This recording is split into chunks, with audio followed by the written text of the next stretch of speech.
नमस्कार बच्चों। आज कक्षा 11वीं विषय हिंदी का रजनी पार्ट 2 का शुभारंभ कर रहे हैं। इसमें पहले बताया गया था कि रजनी का पति रवि घर आता है। रजनी उनके लिए चाय लाती है, वह पति को सारी बात बताती है।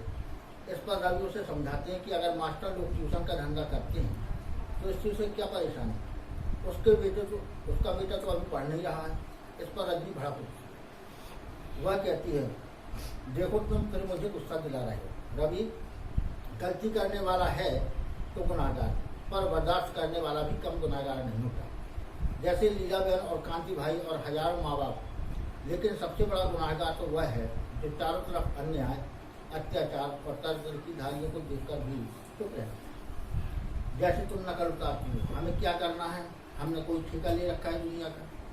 गुस्से और हकारत से माई फुट उठकर भीतर जाने लगती है। जाते जाते मुड़कर, तुम जैसे लोगों के कारण ही इस देश का कुछ नहीं हो सकता। भीतर चली जाती है। पति बेहद हताश भाव से दोनों हाथों से माथा थाम कर चढ़ा दिया सूली पर। अब दृश्य बदलता है। नया दृश्य है डायरेक्टर ऑफ एजुकेशन के ऑफिस का बाहरी कक्ष। कमरे के बाहर उसके नाम और पद की तख्ती है। साथ ही मिलने का समय भी लिखा हुआ है। तो एक स्टूल पर एक चपरासी बैठा है। सामने की बेंच पर रजनी और 3-4 लोग बैठे हैं। प्रतीक्षा रजनी के चेहरे से बेचैनी टपक रही है। बार बार वह घड़ी देखती है। मिलने का समय समाप्त होता जा रहा है। रजनी, चपरासी, कितनी देर और बैठना होगा। चपरासी, हम क्या बोलेगा, जब साहब घंटी मारेगा बुलाएगा तभी तो हम ले जाएगा। बहुत बिजी रहता है साहब। रजनी अपना ही गुनगुनाती हुई, यह लोगों से मिलने का समय है, ना जाने किसमें बिजी बनकर बैठ जाते हैं। चपरासी दूसरी तरफ देखूंगा। कैमरा ऑफिस के अंदर चला जाता है। साहब ने इस पर पेपर ही घुमा रहे हैं। फिर घड़ी देखता है, फिर घुमाने लगता है। बाहर एक आदमी आता है। अपने नाम की स्लिप के नीचे 5 रुपये का एक नोट रखकर देता है और चपरासी का कंधा थपथपाता है। चपरासी हंसकर भीतर जाता है। लौटकर उसी आदमी को तुरंत अपने साथ ले जाता है। रजनी के चेहरे पर तनाव भूलकर चपरासी को देखती है। थोड़ी देर में आदमी बाहर निकलता है। रजनी उसका दंडनाती भीतर जाने लगती है। चपरासी, अरे अरे, किधर को जाता, अभी घंटी बजा क्या। रजनी, घंटी तो मिलने का समय होने तक नहीं बजेगी। दरवाजा धकेल कर भीतर चली जाती। चपरासी, अरे कैसी हो रहा है, सुनता ही नहीं। वहाँ बैठे 2-3 लोग हंसने लगते। दृश्य कमरे का भीतर निर्देशक कुर्सी पर पीठ टिकाकर सिगरेट पीता। रजनी को देखकर आ जाती है, आपको सिगरेट भेजकर भीतर आना चाहिए ना। रजनी मुस्कुरा, सिर्फ तो घंटे भर से आपकी चपरासी की जेब में पड़ी और शायद 2-4 दिन चक्कर लगवाने तक पड़ी रहती। निर्देशक, क्या कह रही हैं आप। रजनी, तो क्या यह सीधी साफ सी बात आपको समझ में नहीं है। खैर अभी छोड़िए इस बात को। इस समय मैं आपके पास किसी दूसरे काम से आया। निर्देशक के चेहरे पर रजनी को लेकर एक आश्चर्य मिश्र कौतूहल का भाव उठता है। निर्देशक, कहिए। रजनी थोड़ा सोचते हुए, देखिए, मैं स्कूलों, विशेषकर प्राइवेट स्कूलों और बोर्ड के आपसी रिलेशनशिप के बारे में कुछ जानकारी इकट्ठा कर रहा हूं। निर्देशक, कोई रिसर्च प्रोजेक्ट है क्या। Very interesting subject. रजनी, बस कुछ ऐसा ही समझ लीजिए। निर्देशक, कहिए, आप क्या जानना चाहते हैं। रजनी, जिन प्राइवेट स्कूलों को आप रिकॉग्नाइज कर लेते हैं उन्हें बोर्ड शायद 90% ग्रांट देता है। निर्देशक, गर्व से, जी हाँ देता है। बोर्ड का काम ही यह है कि शिक्षा के प्रसार में कोई भी कमी ना हो और सहयोग करें। It is our duty madam. Rajni, तब इतनी बड़ी एड देते हैं तो आपको कोई कंट्रोल भी रहता होगा स्कूलों पर। ऑफ कोर्स, बहुत से ऐसे नियम हैं जो स्कूलों को मान्य होते हैं। स्कूल मानते हैं, सिलेबस बोर्ड बनता है, फाइनल ईयर के एग्जाम बोर्ड कंडक्ट करता है। रजनी, निदेशक के चेहरे पर नजर लगाकर, स्कूलों में आजकल प्राइवेट ट्यूशन का जो सिलसिला चला हुआ है, ट्यूशन क्या बच्चों को लूटने का जो धंधा चला हुआ है, उसके बारे में बोर्ड क्या करता है। निदेशक बड़े सहज भाव से, इसमें धंधे की क्या बात है। जब किसी का बच्चा कमजोर होता है तभी उसके माँ बाप उसे ट्यूशन लगवाते हैं। अगर लगे कि कोई टीचर लूट रहा है तो उस टीचर से ना ले ट्यूशन, किसी और के पास चले जाओ, या कोई मजबूरी है तो है नहीं। रजनी, बच्चा कमज़ोर नहीं, होशियार है, बहुत होशियार, उसके बावजूद उसका टीचर लगातार उसे पहुँचता रहता है कि वह ट्यूशन ले वरना पछताएगा। लेकिन बच्चे के माँ बाप को जरूरी नहीं लगता और तो नहीं लगवाते। जानते हैं क्या हुआ? मैथ्स का पूरा पेपर ठीक करने के बावजूद उसे कुल 72 नंबर मिलते हैं। जानते हैं क्यों? क्योंकि उसने टीचर की बार बार कहने पर भी ट्यूशन नहीं ले सकती। वेरी सैड, हेडमास्टर को एक्शन लेना चाहिए ऐसे टीचर के खिलाफ। रजनी, क्या खूब आप कहते हैं कि हेडमास्टर एक्शन लेना चाहिए। अरे हेडमास्टर कहते हैं कि मैं कुछ नहीं कर सकता, तब करेगा कौन? मैं पूछती हूँ कि ट्यूशन के नाम पर चलने वाले इस घनौने रैकेट को तोड़ने के लिए दखलंदाजी नहीं करनी चाहिए आपको, आपके बोर्डों को चेहरा कम नहीं। लेकिन हमारे पास तो आज तक किसी पेरेंट की इस तरह की कोई शिकायत नहीं है। रजनी, यानी कि शिकायत आने पर भी आप इस बारे में कुछ सोच सकते हैं। वैसे शिक्षा के नाम पर दिन दहाड़े चलने वाली इस दुकानदारी को आपके बोर्ड ऑफ एजुकेशन को कोई जानकारी नहीं, कोई चिंता ही नहीं। कैसी बात करती हैं आप? कितने इम्पोर्टेंट मैटर्स रहते हैं हम लोगों के। अभी पिछले 6 महीने में तो नई शिक्षा प्रणाली को लेकर ही कितने सेमिनार्स ऑर्गेनाइजेशन किए जाते हैं। रजनी, जल्द से और इम्पोर्टेंट मैटर नई शिक्षा प्रणाली, पहले इस शिक्षा प्रणाली की छेदों को तोड़ रोकिए, वरना बच्चों के भविष्य के साथ साथ आपकी नई शिक्षा प्रणाली भी छनकर गड्ढे में चली जाएगी। निदेशक थोड़ी गुस्से के साथ, आप ही पहली महिला हैं और हो सकता है कि आखिरी भी हो जो इस तरह की शिकायत लेकर आएगी। रजनी, ठीक है, तो फिर आपके पास शिकायत का ढेर लगवा कर ही आऊँगी। झटके से उठकर बाहर चली जाती है। निदेशक देखता रहता है, फिर कंधे उठा देता है। अब मोन्टाज में कुछ दृश्य दिखाया जाए। रजनी फोन कर रही है, मेज पर कुछ पत्र रखे हुए हैं और रजनी एक रजिस्टर में उनके नाम पत्रों का, साथ में 1-2 महिलाएं और भी हैं। फिर एक के बाद एक 3-4 घरों में माँ बाप से मिल रहे, उन्हें समझा रही हैं, साथ में लीला बहन और 3-4 महिलाएं और। अब दृश्य बदलता है, यानी नया दृश्य प्रारंभ होता है। यानी बोर्ड ऑफ एजुकेशन के यहाँ से चलकर वो अपने घर आई और अपनी सहेलियों को एकत्रित करके उनके माँ बाप से, बच्चों के माँ बाप से मिलकर एक योजना बना रहे थे। इसलिए अब दृश्य अगला है। किसी अखबार का दफ्तर, कमरे में संपादक भी बैठे, साथ में 3-4 स्त्रियाँ के साथ रहती बैठी। अर्थात अब वो अखबार के दफ्तर में गई, वहाँ संपादक भी बैठे हैं और रजनी के साथ 3-4 औरतें और भी बैठी। संपादक, आपने तो इसे बाकायदा एक आंदोलन का रूप ही दे दिया। अच्छा किया, इसके बिना यहाँ चीज़ें बदलती भी तो नहीं। शिक्षा के क्षेत्र में फैली इस दुकानदारी को तो बंद होना ही चाहिए।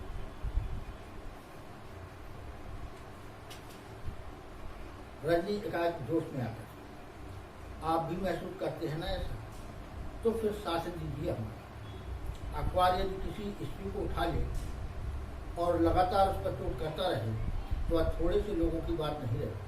अर्थात अखबार में जो बात एक बार छप जाती है उसे दुनिया भर देखता है और फिर वो एक की बात नहीं रह जाती, बल्कि इसकी खबर सरकार को भी लग जाती है और वो उस कार्य को करने लगती है। तो सबकी बन जाती है, आंखें मूंद कर नहीं रह सकता फिर कोई। आप सोचिए जरा, अगर इसके खिलाफ कोई नियम बनता है तो आवेश के मारे जैसा बोला नहीं जा रहा है, कितने पेरेंट्स को राहत मिलेगी। अर्थात जो पेरेंट्स दिन रात मजदूरी करके बच्चों की पढ़ाई के लिए और ट्यूशन के लिए फीस देते हैं, उन्हें कुछ राहत महसूस हो। जो होशियार छात्र होगा उसके ट्यूशन के लिए प्रेरित नहीं किया जाएगा। तो ये बात जब लोगों को समझ में आ जाएगी तो इस प्रकार जो ट्यूशन का धंधा है वो कुछ बन जाएगा। जिन्हें जो कमज़ोर समझते हों या जो हों वो उसको पढ़ सकते हैं, वरना किसी पर दबाव देकर इसे नहीं पढ़ाया जा सकता। हाँ, तो कितने बच्चों का भविष्य सुधर जाएगा, उन्हें अपनी मेहनत का फल मिलेगा, माँ बाप की पैसे का नहीं। शिक्षा के नाम पर बचपन से ही उनके दिमाग में तो यह तो नहीं भरेगा कि पैसा ही सब कुछ है और भी कुछ नहीं। अर्थात पैसे वाले के लोगों के लोग बच्चे पढ़ जाते हैं, ट्यूशन और अन्य शुल्क देकर वो पास हो जाते हैं, लेकिन गरीब जो लगातार मेहनत करके भी जाते हैं उसके नंबर कम रह जाते हैं। कारण क्या है कि ट्यूशन के कारण भेदभाव उत्पन्न हो जाता है। जो ट्यूशन पढ़ते हैं उनके नंबर बढ़ा दिए जाते हैं और जो बेचारी ईमानदारी से रहते हैं उनके नंबर कुछ कम कर दिए जाते हैं। तो ये भेदभाव उनका समाप्त हो जाएगा। संपादक हंसकर, बस मैं समझ गया आपकी सारी तकलीफ, आपका सारा गुस्सा। रजनी, तो फिर दे दीजिए हमारा साथ, उठाइए इस स्त्री को, लगातार लिखिए और धुआंधार लिखिए।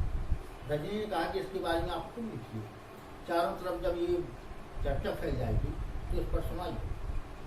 रजनी, हाँ। संपादक, इसमें आप अखबार वालों को अपने साथ ही पाएंगे। अमित के उदाहरण से आपकी सारी बात मैंने नोट कर ली, अर्थात जो आपके पति ने कही और उस बच्चे के बारे में जो आपने बातें मुझे बताई, मैंने उस सारी बातों को नोट कर लिया है और इसे अपने विस्तार से मैं छापूंगा। एक अच्छा सा राइट अप देकर तैयार करके पीटीआई के द्वारा मैं एक साथ प्रेस करवाता हूँ, अर्थात आपके समाचार को मैं सीधे ही और छापने के लिए भेज रहा हूँ। रजनी गदगद होती हुई, एक काम और कीजिए, 25 तारीख को हम लोग पेरेंट की एक मीटिंग कर रहे हैं, राइट अप के साथ इसकी सूचना भी दे दीजिए तो सब लोगों तक खबर पहुँच जाएगी। व्यक्तिगत तौर पर तो हम मुश्किल से 100-125 लोगों के संपर्क कर पा रहे हैं, वह भी रात दिन दौड़ भाग। रजनी बताती है कि इस मीटिंग करने के लिए हमने दिन रात दौड़ धूप की, मुश्किल से 100-125 लोगों के घर में संपर्क कर पाए। यदि आप अखबार में इसका इश्तेहार दे देंगे तो नगर के और भी लोग जुट जाएंगे और यहाँ काफ़ी भीड़ इकट्ठी हो जाएगी। जरा सा रुक कर अधिक से अधिक लोगों के आने के साथ आग्रह के साथ सूचना दी। संपादक जी, सब लोग हट पड़ते। रजनी जी धन्यवाद, अर्थात संपादक के यहाँ से वो अपनी बात टाइप करा के और संपादक से ये भी सूचना भिजवाता कि अन्य लोगों से आने का आग्रह करें कि 25 तारीख को एक मीटिंग हो रही है, उसमें आप लोग एकत्र हैं। तो अखबार वाले ने हाथ कह दी, जिससे सभी प्रसन्न हो जाते हैं और वहाँ से चले जाते हैं।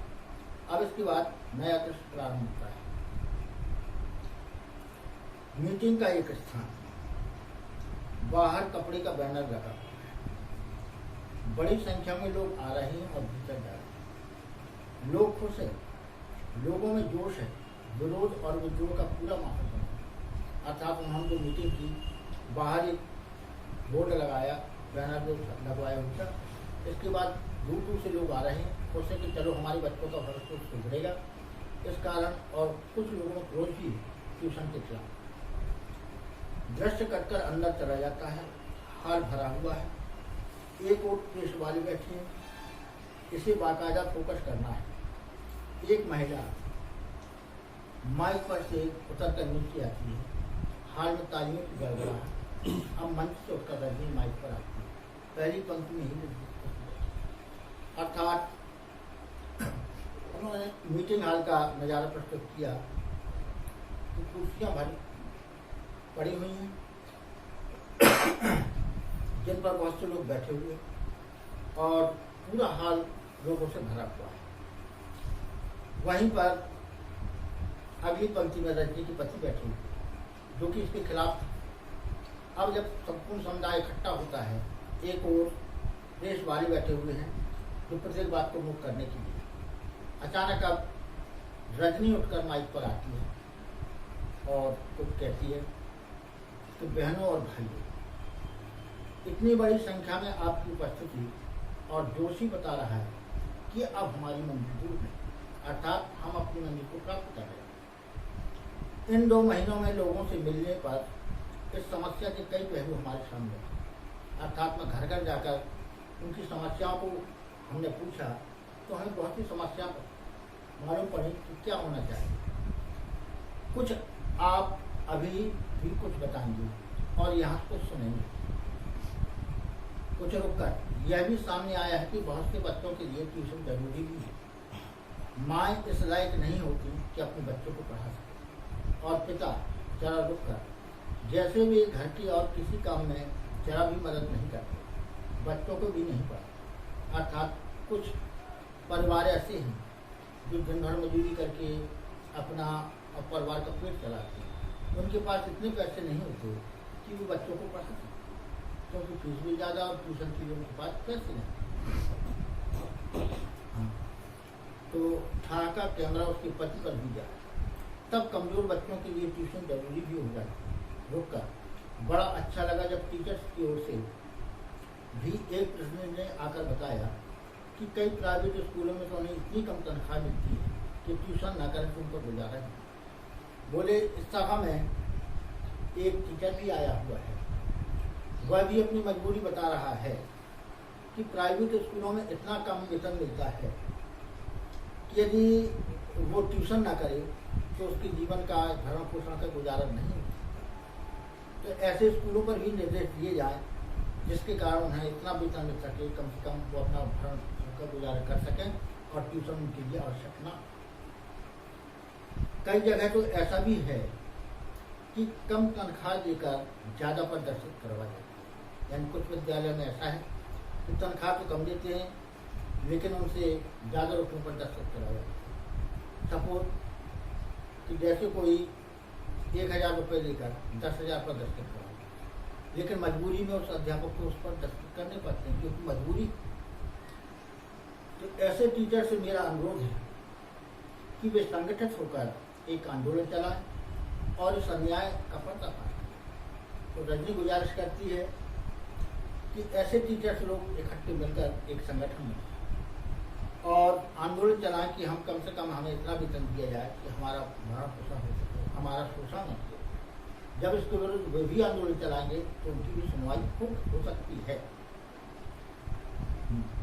इसलिए अब हम अपनी समस्या से जुड़ी सारी बातों पर नजर रखते हुए बोर्ड के सामने यह प्रस्ताव रखेंगे कि वह ऐसा नियम बनाए कि कोई भी टीचर अपने ही स्कूल के छात्रों का ट्यूशन नहीं करे। अर्थात वो वहाँ संबोधित करते कहती है कि शिक्षा विभाग ऐसा नियम बनाए कि कोई भी शिक्षक अपने विद्यालय के छात्रों को ना, क्योंकि जो विद्यालय के छात्रों का उसी के नंबर बढ़ाने और कम करने का सवाल होता है।